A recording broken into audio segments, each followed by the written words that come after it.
Thank you for tuning in to the Worldbuilder's Anvil, episode 182. This is part 2 of our magic series. Rules 1 through 4 of how to create a magic system. Don't know where to start building your fantasy world?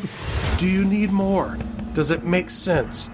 Forget any worries and become a crafter of imagination.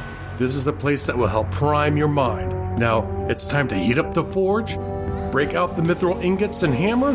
Welcome to the Worldbuilder's Anvil. I'm your host, Jeffrey W. Ingram. Let's sup from the mug of Java and build. Welcome back. As always, my name is Anal Nathrak. and I am Beelzebub. What is Anal Nathrak? What is that? I know that. I recognize it, but I can't remember. Anal Nathrak Uthra. Oh, that's the charm of making, isn't it? Diente. Diente, yeah. Okay, that's the charm of making. Mm-hmm. I'm listening to you say that. I'm like, I know what that's from. So, obviously, we have to start off immediately by telling everyone to, go watch Excalibur, because there's fun magic in that. Mm-hmm. Most definitely. And just memorize the charm of making, and all of your world building, difficulties will be solved. But that's how I world build so quickly. I just use the charm of making, and I could punch out whole new worlds literally within minutes. I know I appreciate it. When I asked you to make me that robot world, you were just like, poof.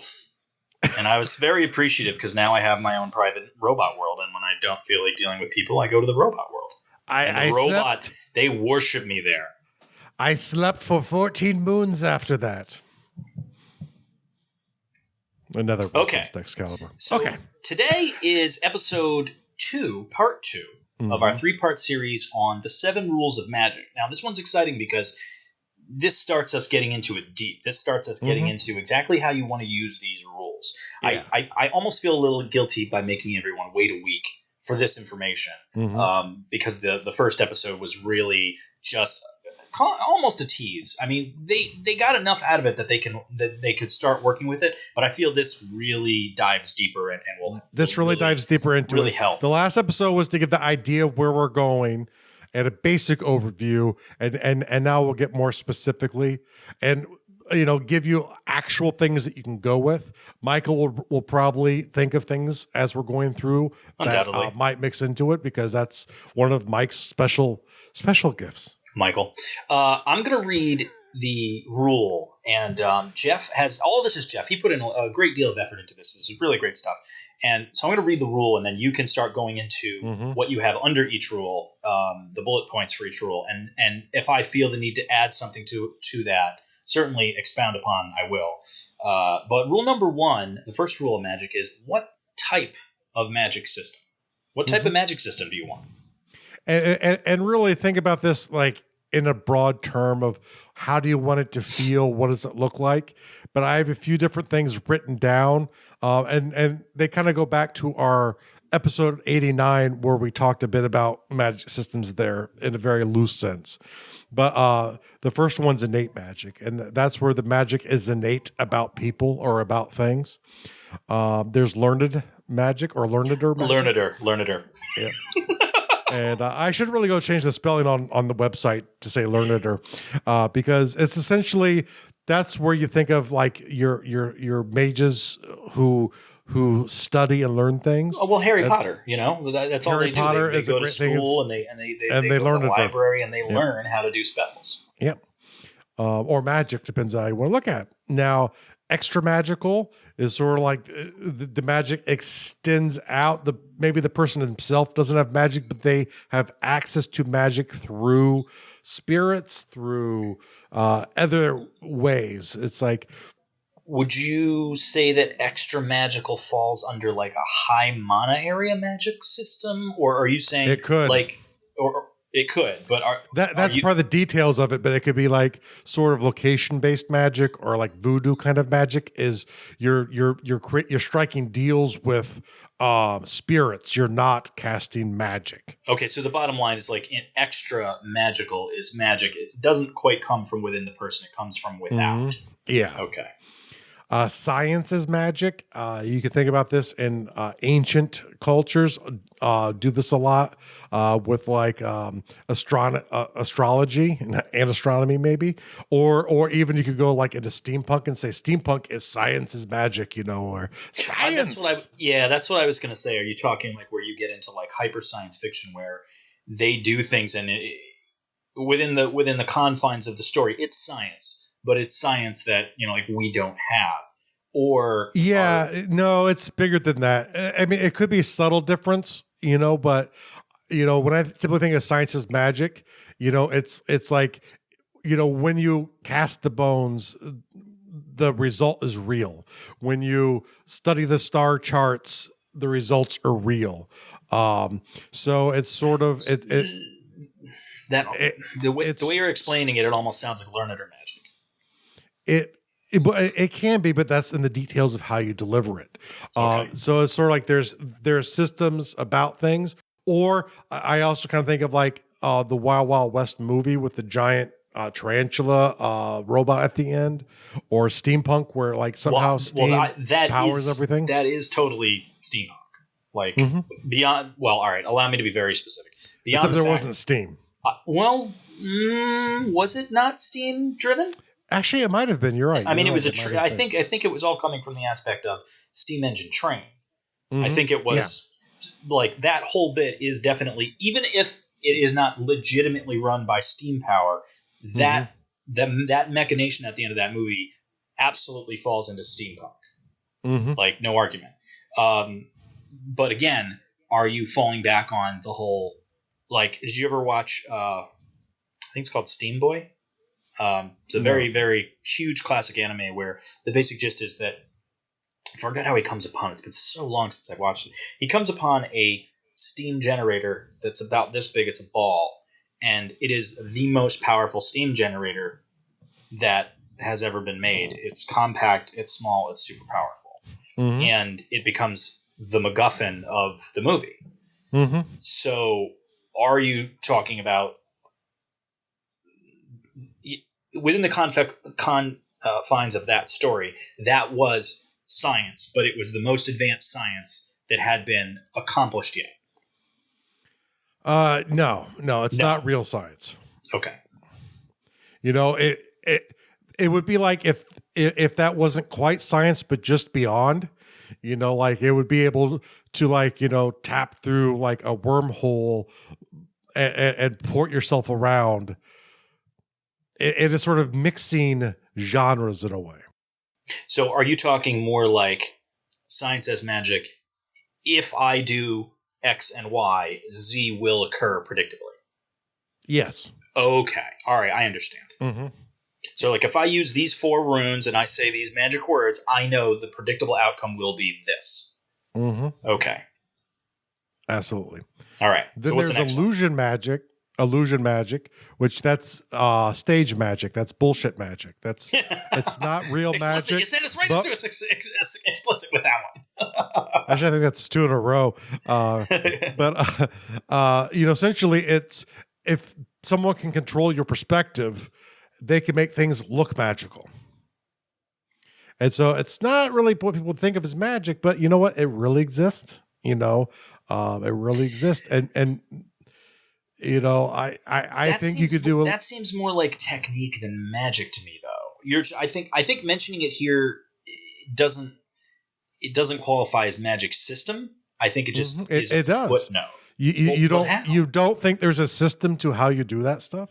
And you can argue whether or not it's magic. I do. It is magic. It's just honest. My point about it is that in the confines of world building, if the point is that magic isn't real, it is all illusionary and it is all mechanical, then that's not what I would consider magic. I would consider that just technique and mechanics. Maybe, but once again, it depends on how you use it. You can argue whatever you want to, but it's listed here because it's on the list. Fair enough. And it's a valid form of magic. It's listed here because I wrote it down. That's right. All right. But to me, it's fair because you could even play a whole story where, and you see this a lot in horror where you think things are happening, but they're not really happening the way you think. Mm. So, it's your Scooby-Doo magic. There was a great, it's going to kill me now. There was this great movie. It's going to be easy for me to find, so I think I'll search for it in a minute here. The lead is the woman in The Walking Dead, Maggie in The Walking Dead. So she goes to a remote British mansion to be the caretaker for a little boy, and what you find out is that the little boy is actually a doll that the parents treat as though he is real. And as the movie progresses, the doll is found in different locations than when he was left. Things move around, like things start happening, and you're like, oh my gosh, this is supernatural. There's some really crazy supernatural stuff going on. And I won't say anything more other than they explain it beautifully. Like, it's an okay movie, but the ending's great. Like, it's really good. Like, I'll look up the title shortly, but as far as your illusions go, I think this is a great tie-in, and it reminds me of that. And now the last one I like to talk about is hybrid, because I do hybrid systems in my world. There are a couple of different ways to achieve magic in my world. And so I think it's worth mentioning that, things can cross over. You get multiple different people deliver magic in different ways if you wanted to design it that way. But it's just an option for you. I don't know that I have a different type of magic to add to this, other than specific versions of those. Because, like, I think of like runic magic versus just. Hold on, but you're talking about you're getting into different rules, because remember, you're starting to add in details. The first rule is to give you that broad stroke thing that you're looking for. Okay, as I scroll down, I see here. So, all right, are you ready for me to go to rule number 2? Yes. Okay, so rule number 2 of magic is, how is magic powered? And, okay, I have a few different ways here as well. The first being divine. Think about it, as in a traditional view of magic on the world is that gods and demons cast magic, and or they allow you to cast magic. So, like, if you go back even biblically, apocryphal Bible wise, they talk about magi's a lot. Magi's were people who had miracles they performed, but it was powered by demons and devils. And then you had apostles who could cast magic, but they did it from the aspect of essentially taking God's power and making things happen. And they could do very similar things. Typically, obviously, biblically, apostles beat magi, but sometimes it's tough. But essentially, the idea was there was a belief that, other religions, other things could perform magic. It just wasn't the real magic of the apostles. Or D&D with clerics, lots of different ways to hit divine magic. And I also think about too a lot with spirit magic. If like in an extra magical setting where, I use some rum and some chicken blood to bribe a spirit to, curse someone for me, or to help bring me luck, so that type of magic I would consider divine. It depends on kind of how you break it down, though. Supernatural, which seems very similar, but to me, a supernatural is more when there's a being in the book who's performing magic, and they can do it because they are supernatural, or there's a supernatural sort of battery that is being used to supply magic. So it's, and this would be different than borrowing it from a supernatural being. Like I have a friend, he's a ghost, and he does stuff for me. This would be I think. Well, no. That I would consider divine still. You would still call that one divine? Okay. I would call it supernatural when it's more about location of it. It's more, even though it's a supernatural origin, it's coming through more superficially, either through like a vampire wielding magic or, an angel right there doing magic, versus something far away. And the angel one you could kind of argue is divine as well too. But I think your vampire once again, it depends example on is a really good example, like a detail. vampire doing hypnosis on a person, or even just flight. Just a vampire using some kind of power. That's a great example. Like World of Darkness wise, those would all be supernatural forms of magic, but it's not necessarily a creature doing it. It could be artifacts. It could be, but it's typically things that are much closely located, much closer proximity, where it's like divine magic is a battery that you can't see that is providing juice. What about like a hexed item, like the cube from Hellraiser? Really, a hexed item could come in any way. It depends on how you do it. I would argue the hex cube is divine magic in Hellraiser. Oh, see, I would say it's definitely. I would say definitely falls under supernatural because I would say it's twofold. The cube itself, when the cube is doing things, has a power all its own. But once Pinhead and the Cenobites get into the mix, they also have powers, and I would say that's where divine comes into play. Yeah, and a lot of that too is splitting hairs on how you want to look at stuff. True. Typically, as a storyteller, when I look at something as divine magic, it's sort of this higher level of magic that can actually beat other forms of magic as well too. It's usually a bit more limited than other forms of magic, but that's just a personal choice. Another popular thing that you see a lot in fiction is life energy, where magic comes from life. So things with life have energy. Now, they might not all be able to use magic, but maybe you can feed magic from them or whatever, but the source of magic is life itself.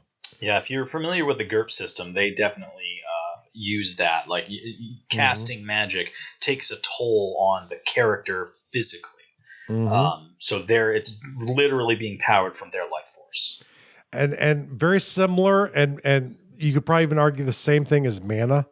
But to me, I think of mana as in magic existing as sort of its own sort of juice across the world, and you can sort of pull from it, get to it through everything. I would definitely say they're two distinctly different things. And like the force, I would call mana. Yep. But there's also that's a good example because you figure someone that really gets it, like a Yoda, it doesn't matter how big a given thing is, you're moving that thing. Whereas somebody who's not as powerful of a user, Luke in Empire, he's doing it, but it's taking a physical toll on him. Like he's trying to stretch himself and push himself. So it's almost like he's tapping into his life energy, trying to make stuff happen. And his very small understanding is allowing him to tap into the mana a little bit. But if he really got it, if he really understood, he could just move things no problem. And that would be the manipulation of mana. Well, the way I like to think about it with the force is the reason it appears like he's taking from his life force is because life force is part of everything. And so the better you become, the more Yoda-like you become, the easier it is to pull it from other sources, the less influence it has on you. Or you could even use it to make yourself live longer, like Yoda, who lived for like 1,000 years pretty much. Well, yeah, but I think he lived that long because that was his racial lifespan. Maybe. I don't think it was. They never really explained it. Yeah. But certainly Snoke. I think we can agree that Snoke is alive longer than he should be because of the Force. I would say Jar Jar Binks is alive longer than he should be. It must be the Force that's keeping him alive. You know what? I actually watched a really great thing that Cracked did the other day. They're doing all these Star Wars videos now, and they had one where that was really compelling, where they were like, in the beginning of The Force Awakens, you've got Poe getting, the little data, he's getting the USB stick from that old guy, Max von Sydow, who is fantastic. I forget the character name, but the actor's name is Max von Sydow, and he's just amazing. But they were like, this was a missed opportunity, because what if it wasn't Max von Sydow, this old character? In the very beginning of the crawl, it mentions that they get this next piece of the map, this valuable piece of information from an old ally. And then they introduce us to Max von Sydow, and we have no idea who this character is. We've never seen him before in the Star Wars universe. I'm going to say I have never seen him before. Maybe he's in the books. Maybe he's an established character somehow, some way. But I think that I'm probably not alone, that until this moment, I have never been familiar with this character. And the guys at Cracked were like, this was a missed opportunity. This should have been Jar Jar. Because this is what you get out of that sequence. Jar Jar, an old ally, says, and the first thing Max von Sydow says is, I hope this, he says something to the effect of, I hope this will start to make things right. And that was kind of J.J. Abrams' way of nodding to the audience saying, we're going to try to put Star Wars back on the tracks here. Mm-hmm. But what if it was Jar Jar saying that? I hope this will start to make things right. Him basically apologizing to us for his might be a little too over the top, though. Well, no, wait for it. Because then what happens? The map gets passed. He is an old ally, and he says, she was always royalty to me, because, of course, this is the daughter of the queen that he served. Mm-hmm. And then he gets sliced to pieces right in front of us. So we'd all get what we want. We'd get to see Jar Jar get torn apart by a lightsaber from, Kylo Ren. Which, how nice would that be? Would like that. I still think it's a little bit like strong-fisted story. Like a grizzled old. There was also another. I know I'm getting way off subject. Way off. But, yep. There was another podcast I was listening to a while back that they were talking about a dark Jar Jar Binks movie where basically he becomes a bounty hunter, and the story is that bad guys come to his village and they kill his father in front of him by strangling his father with Jar Jar's own tongue. They smack him in the back of the head. His tongue darts out. They grab his tongue, wrap it around his father, and choke his father to death with his tongue. So then he cuts his own tongue out, and thus we never need to hear him talk again. And vows revenge. And the whole movie is Misa gets revenge. Like, that's the whole concept of the movie. And I just thought it was so funny. Okay. I'm sorry. I just cracked me up. I don't know. I was on a Jar Jar bit off track there. Star Wars bits. Anyway, so we were talking about life energy and mana as means to power magic. And you have two more on here. And this other one, it could be arguably involved in the first two as well, but I see it as more than that, and it's other dimensions, which could be like an alternate planet, like an alternate Earth might sacrifice. And that one's kind of splitting hairs. I wouldn't use that unless it's going to at some point become relevant. Magic, like say you can raise someone from the dead, but someone on this other Earth in the same space but in a different dimension dies. And so you don't even realize there's a cost until the people from the other dimension come through to kill everyone here because they keep murdering them. So yeah, but then would that then have some sort of ripple effect back on their side too? Or maybe they merge. I mean, that would all be in the story, right? So I can't tell you every conceivable story. But Jeff, I want you to tell every conceivable story right now. Like, just tell me all of them. No. But if you tell me them, I'll know them. And I want to know them, Jeff. I was going to, but you used up so much time talking about Jar Jar. We don't have time to get into that. Okay, but this does remind me of another thing, and I'm totally going to go segue again. God. So you should absolutely, if you have not watched it, you guys should totally watch it. It was only 2 seasons. It's one of the most brilliant shows I've ever watched. It's called Pushing Daisies. And the basic gist was a guy could touch a dead thing, a plant, a person, an animal, and for 1 minute, he could, have that person be alive again. And if he touched them a second time, they return to their dead state. Jeff is trying to touch me through a camera. He's sticking his finger out at me, trying to touch me and kill me. But you don't have that power, Jeff, unless you close your eyes and allow all of existence to vanish, as you've established That's before. True. But the basic gist is he touches a dead thing, and for 1 minute, if that person can be alive, and then if he touches them again, they return to being dead. If that full minute passes and he doesn't touch them again, somebody else dies, taking their place. But here's the rub. If he touches that person again, they still die. Mm-hmm. So if he touches something, it comes back to life, and it will stay back to life forever, as long as he never touches it again. Mm-hmm. Yep. No, definitely interesting. I've actually recently started watching that. Did you It's really? on CW Seed. Yeah. Oh my gosh, I'm such a big fan. Don recommended it to me. It's one of the prettiest shows. Like, as far as the art direction go, it is absolutely beautiful. Like, it's visually stunning to watch, but it's also very cleverly written. The dialogue is wonderful, fun, fast, and clever. and the imaginative storytelling is just great. So Pushing Daisies, go watch it. Great magic system in that show. Right.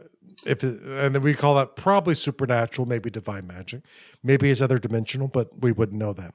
But really, it's sort of you're from some other plane. You're pulling the energy in, and yeah, that could be divine magic too. But I like to think about it differently because there's different ways that the idea shows up. Or you could have multiple ways that magic is powered. Maybe divine beings do give magic to certain creatures, but other people have learned magic. So don't feel you need to have one form of magic. It's probably easier but it's what you want for your world. I think that the better way to say it is exactly how you have it posed in the question is you don't have to have one way to power magic, which I'm a big fan of multiple ways to power magic. Like, I don't think there should be one way. I like it when magic is an amalgamous thing where everybody has a different perspective and approach to it. If it exists in your world, as many different peoples as you have, you can have different perspectives as to how they can manipulate it and approach it and do stuff with it, which I like that a lot myself. Don't get me wrong. Yeah. I limits breed creativity. So if you want to make magic only exist in one way, fine. But once again, you can also deal with it culturally, so it's like the idea where a form of learned magic for the Bedraken is to carve symbols into wood. But for the Shiftarians, for the Mysteritas, their learned magic will look differently. Now, they're really performing magic in the same way, but the way they actually cast the magic is different. And that's just because of the way their culture has learned to do it. So you can kind of cut that cat with multiple skins too. But it's something that you should think about. As where's the juice really come from? So rule number 3 is how magic is used. How do people take advantage of these extracurricular abilities? Initially, it was how is magic cast, but then I realized that's not necessarily a true statement. Because the first one I've listed here is artifacts. And magic might only exist in artifacts in your world. There might be no beings, at least in the story, that that can cast magic. I have the Ark of the Covenant. Yes, artifacts created by gods, or they've been around so long and so important that they've created this will and the stuff that can happen around them. Whatever it is, or once again, you talk a little bit earlier about like Nordic ruins or tarot cards. You use artifacts to cast magic. You needed the tarot cards to perform tarot magic. You need Nordic ruins to perform that form of magic. Are you saying ruins or runes? Yes, runes. Because you could go both ways with that. You could go you could be around these ruins. Yeah. Mm-hmm. But that's a different form that would go to a location magic. I know you're going to get there. So then you have rituals, which once again, you can think of like sort of voodoo or spirit or ancestor rituals to bribe people to do magic for you, or the big complicated spells from games like Dungeons and Dragons where multiple people are needed, or one person has to do a lot of elaborate things. That would be ritual magic. And then schools. This is sort of the idea of something like Mage the Ascension, where there's sort of like these essential schools of magic, and they don't call them schools of magic in there, but you essentially become gifted at schools of magic. There are spells, but they're not traditionally spells as in a certain formula to cast magic. Yeah, Mage the Ascension does a really good job of that. Yeah, they do a good job because you can kind of get to the same spell through different schools. That sort of, yeah. Or you can even get to doing a completely different spell that has the final result still be the same, which I also like. The creativity there is very, it's really whatever you can come up with. Well, and that was always the near thing with Mage the Ascension is having someone come up with something and you're like, where are they going? And then they get around, you're like, okay, good, that's what we needed. But you don't see it when it starts because someone else they're getting to it through their control of their schools. Then there's traditional spell magic, which is very common in games a lot because it's very easy to say, this spell. That spell. I cast sleep. You have to learn. And once again, is it different than a ritual? That could maybe be one thing, but it's such a common version that I feel you need to say it. I think spell versus ritual is a distinction, because ritual is you got to jump through a couple of hoops, where in my book spell is you just have to know the spell, just like in Harry Potter, he says a thing and that's in Harry Potter, that's definitely true. But think of like in Dungeons and Dragons, right, or in GURPS, the less skilled you're at the spell, or the different things you need to use to cast the spell, the more things you have to do to achieve it. But I would say that's a combination. I would think that's a combination. And it could be. And once again, you're skipping ahead. You're skipping ahead. You just made the combo, and I had to call you out on it. I didn't skip ahead. You skipped ahead. That's just a way of calling it. Okay. Science, once again. Science. Science, or even things that, astronomy, because the moon is there, this effect happens or can happen because the moon is in the rising star of your Vega or whatever. I don't know much about that outside of the planets and houses and stuff. I like the way you laid this out, because the next one also kind of ties into that one. You really laid this out well. And then location. And once again, this can really play into any of them too, right? So it could be your sacred spaces, like you have to be in the temple to perform the spell, or in the sacred grove, or along a ley line is common in horror, or in the hut of Vic Wagner. Yeah. But it could be a location thing. And once again, this isn't how you cast it. This is just how it's used. And so, and we'll kind of go back to some of these as we get deeper into it, because you can play these all in different ways.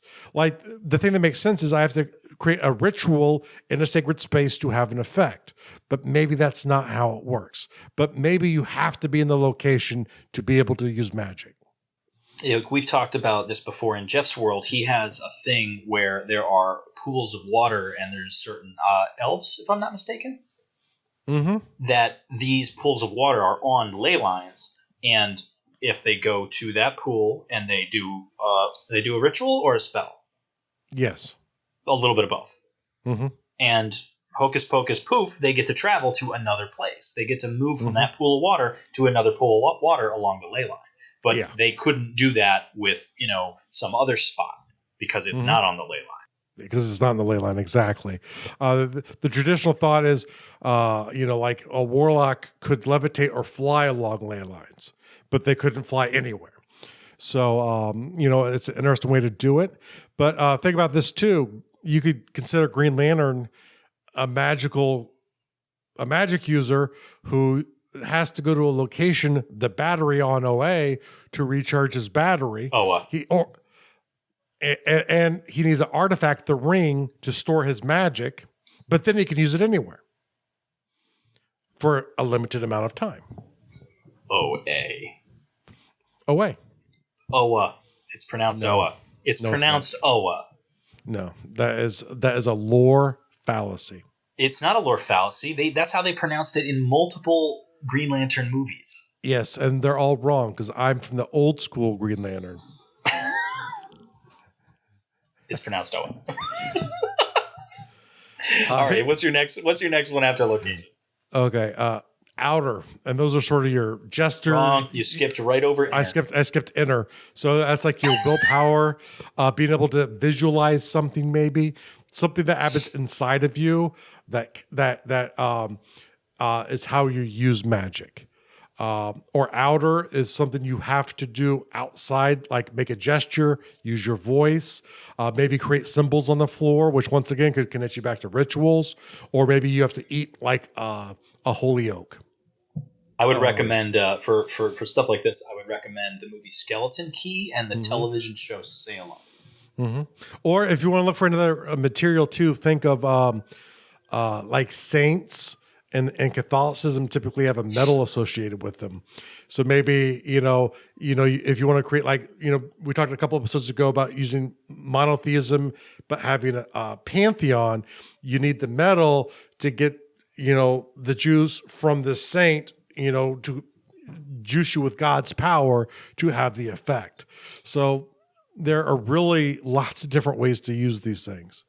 And then, of course, a combo of things, which Michael completely skipped ahead to earlier. I know. I jumped right. Oh, no, wait. No, I didn't. You did. Again, you did. Always trying to blame me for your fallacies. So, yeah, always. I think combo is always something to fall back on. Like, once you have a few different things go on, you can obviously, layer stuff or just have things be both there at the same time or work in conjunction with each other. So, or definitely, it's like when I use learner magic, spell magic, or even college magic through a learner sense, I like the idea of the less skilled you are, the more of a ritual you have to perform. The more skilled you become, the faster you can do it, or the less cost there is, for it. And that you see that played out in movies a lot too, where a powerful magic user will just do a itty bitty finger motion and maybe just kind of an eye look, and poof, something magic happens, where some less experienced magic user in the movie really has to Klaatu, Verata, Nikto, and wave their arms around on a ley line with rituals on the ground, and that's the only way they can get it done. So eating the holy oak. Number 4, holding the undead, the spoon of undead turn. The rule number 4 is who can use magic. Yeah. And once again, this can kind of vary a lot.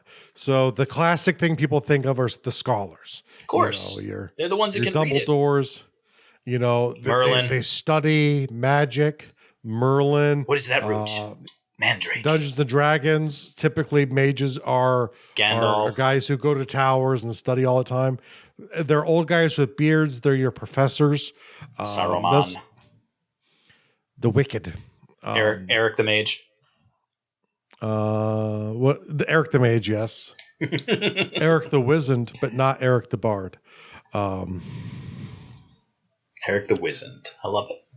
Yes. So you could also have someone who's just gifted, not necessarily, has studied magic, but for some reason they are in touch with things. They can just do stuff. Or the flip side of that, I would, say cursed. Yeah. And you kind of need both of those terms there, because depending on how you want to play, how you want to get to it story-wise or through the world, is it considered? I mean, even if they're gifted, it might be considered a curse. Yeah, it might be a curse, even though everyone thinks they're gifted. Yeah, look at Midas. Yes. Perfect example. And then another one is the chosen, or as I also like to call it, the souled. So the chosen are the people where the gods go, that person will do this for me. Moses, most Greek heroes. The souled are the people who sell their soul to acquire the power. Okay, I was wondering what you meant by that. So they become chosen through, usually sacrificing their soul. Or someone else's. That's the way to go. Yeah, I've seen that a couple of times in there's, without ruining some fiction, there was one where for this woman to become powerful, she had to sacrifice her beloved father.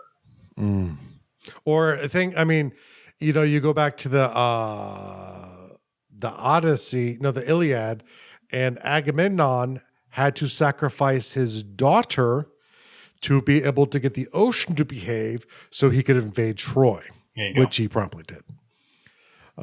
Yes. Now, I can make the next more daughters. The next one is supernatural beings. Once again, your vampires, your angels. It's the race of creatures aren't from the planet that the world is. They're from some supernatural place. Ghosts, you could argue. Wraiths. Oh, look, I moved a pencil.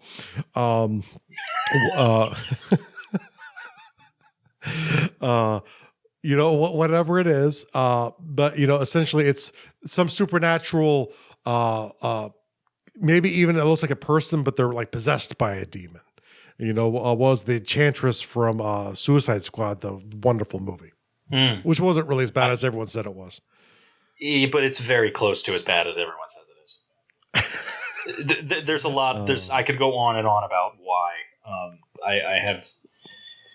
I have read a lot and seen a lot of arguments as to why the Suicide Squad really was a bad. And even from a really, really simple standpoint, they're like, what if, like, in the beginning they're like, why do we need the Suicide Squad? I'm like, well, plausible deniability, and what if Superman decides to be a bad guy? Like, they made the case up front. Yeah. Yeah, yes, they did, but then they showed you who the Suicide Squad was. It's like a 7-member team, and only 2 of them have powers. The rest of them are literally regular people with no powers whatsoever. One guy can throw a boomerang real good. One guy can shoot guns real good. One guy's just big and strong. One of them is just a crazy chick with a baseball bat. None of these people, even the powered people, can't take on Superman, not even remotely. Batman could. And then they have them do a mission that any group of heroes could do.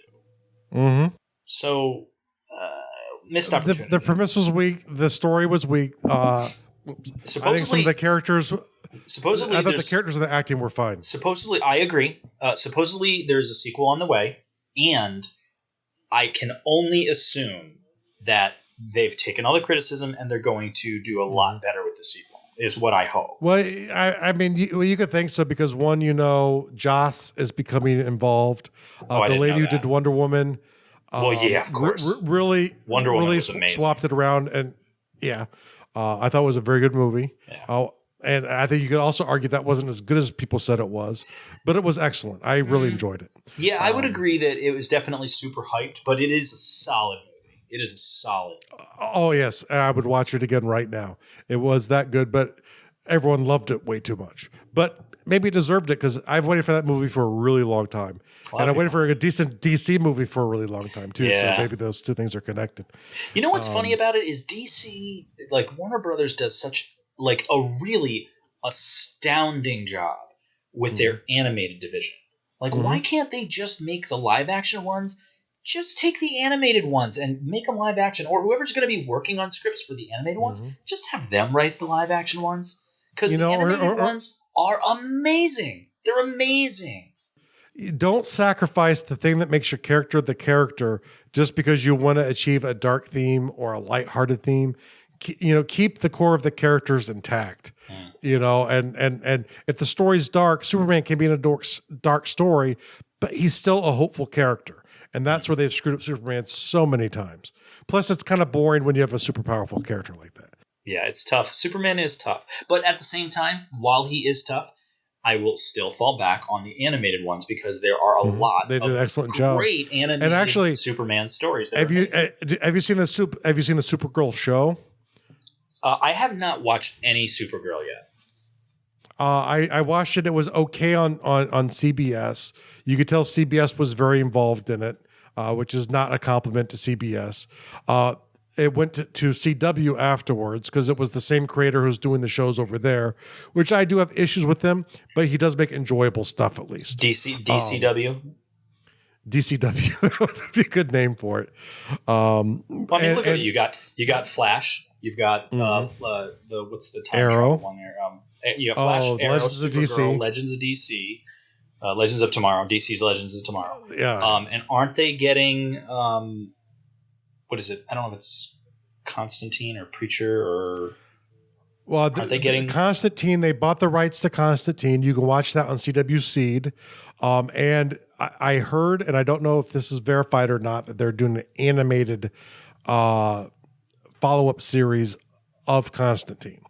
There's another show called Vixen, which is made from a character who was on Arrow, and they made a cartoon about that as well. So there's some cartoons and live actions. And who knows where they'll go? But Supergirl, they've done a very good job. They brought across the character that you need for the super woman or man. They actually nailed the character, I thought, really well.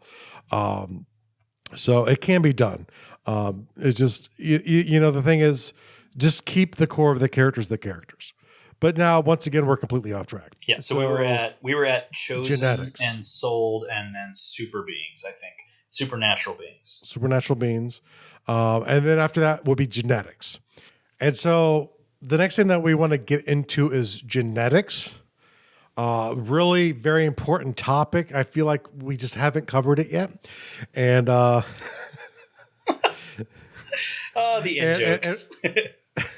And really the idea is that there's something innate about the characters that give them access to magic that other people don't have, that normal people can't do. Now, as much as we all hate it, a really good example of this is midichlorians in the Star Wars universe. But Jeff actually mentioned this earlier. That is a good example, but also a good example of breaking Rule 1, which is consistency. That's a case of them trying to change the magic system midstream. Yeah. So although you don't like midichlorians and I can't stand midichlorians, it's a completely valid magic, way to use, way for your magic users to use magic and utilize magic, is have it be genetic. Yeah. And you also had a great example of this earlier too. Yeah, no, I think the X-Men is a great example as well, where, it's like because of this mutation in you, you are slightly different genetically than humans, but that gives you the ability to access special powers that humans do not have. So that would be another example of genetics at play here. Yeah, and I would definitely say that qualifies as magic. Nightcrawler being able to teleport.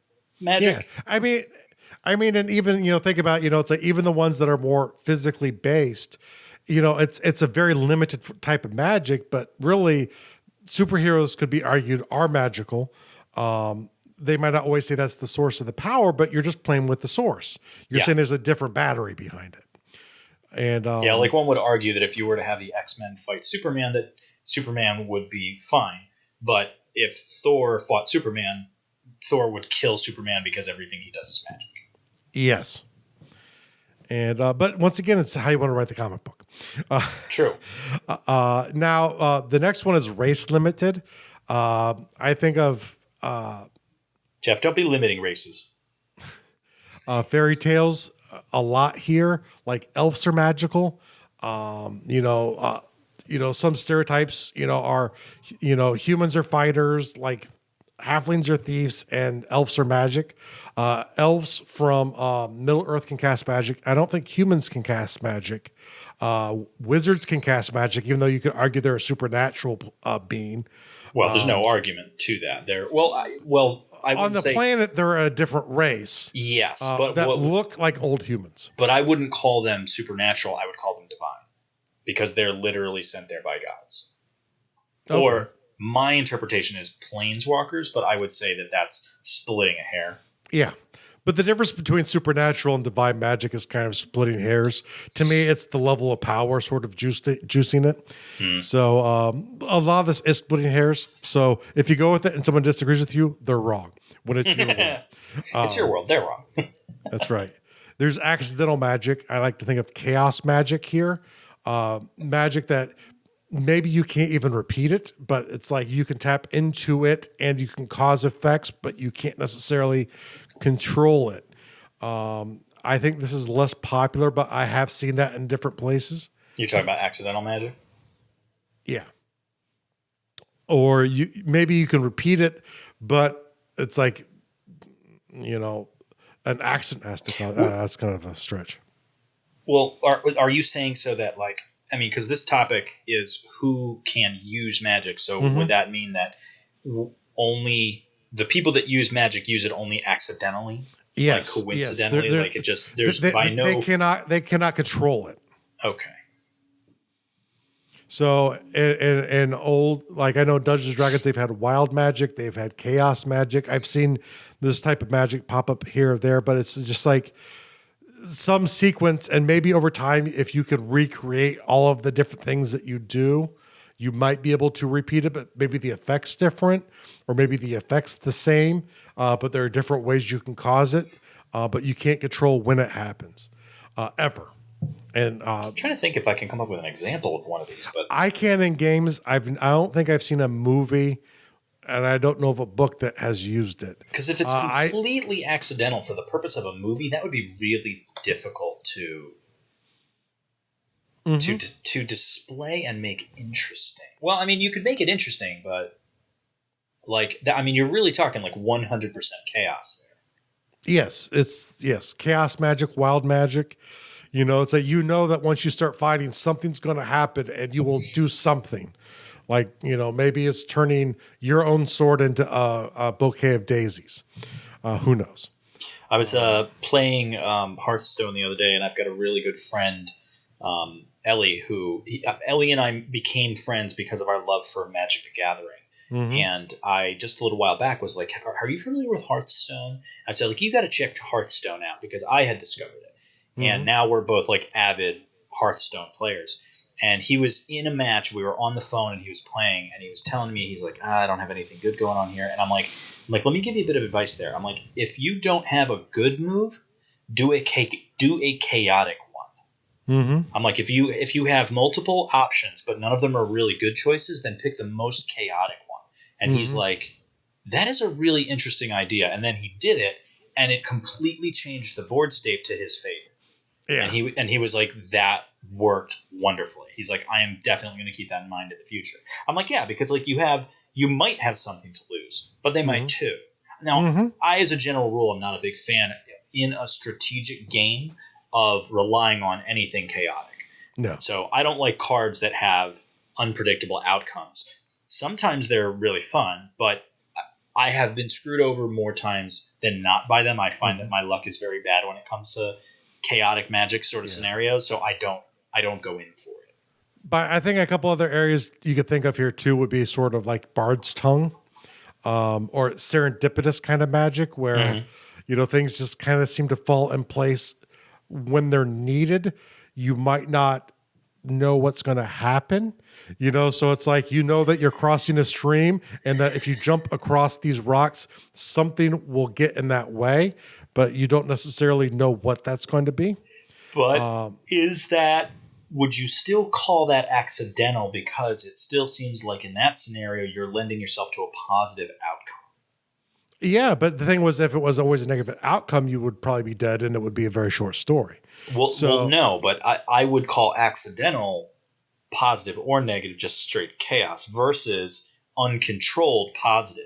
But no, I'm saying the casting of it's accidental. You can't control the outcome, and maybe the serendipity thing you get through, but it might not always be completely positive for you either.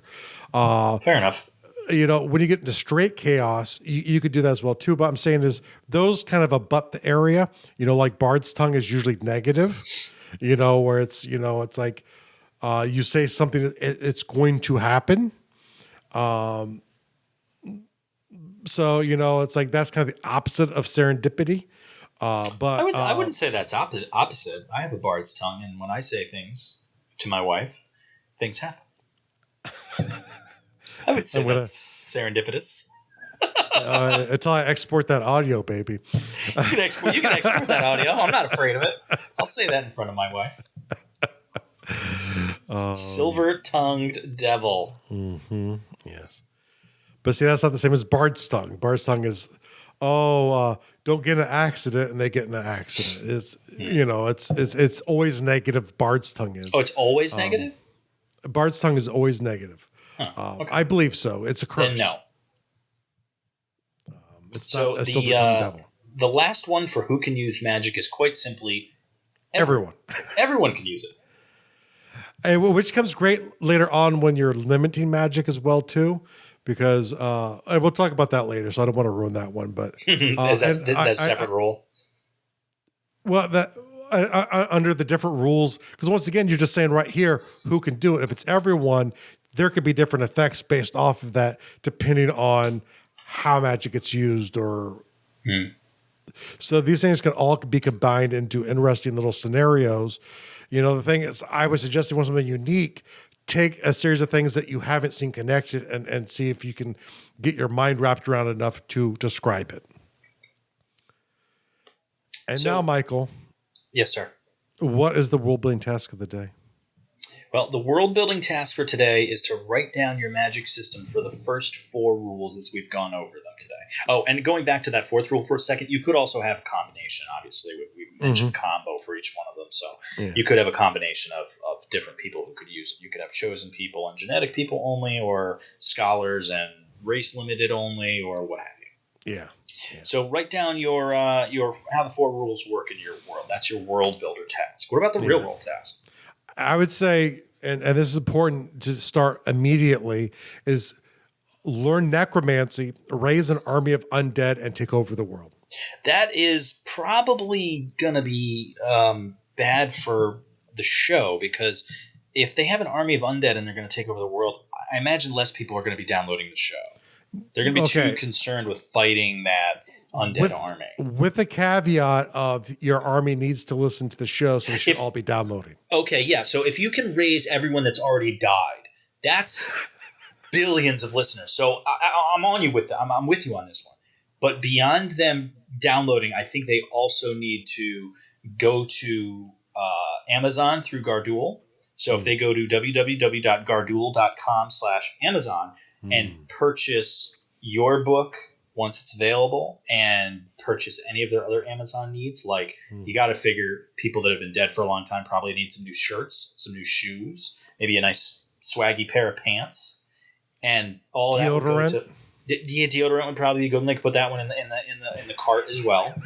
And all of that would just help out the show. And if you guys don't have an undead army yet, you can still go to garduel.com/Amazon for all of your Amazon needs, and it helps out the show, and we appreciate it. I'm sure Amazon probably actually has that sort of magic for sale on there. So just make sure to buy that spell from Amazon. So don't forget, guys, this is only part 2. So this is rules 1 through 4, and we've got rules 5 through 7 coming next episode.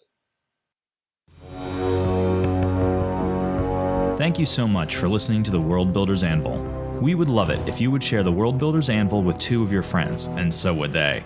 If they are unfamiliar with podcasts, then you get to introduce them to the wonderful world of podcasting by showing them Stitcher or iTunes, or, best of all, just send them to our website, www.garduel.com. That's GARDUL.com. Now strike while the mithril's hot.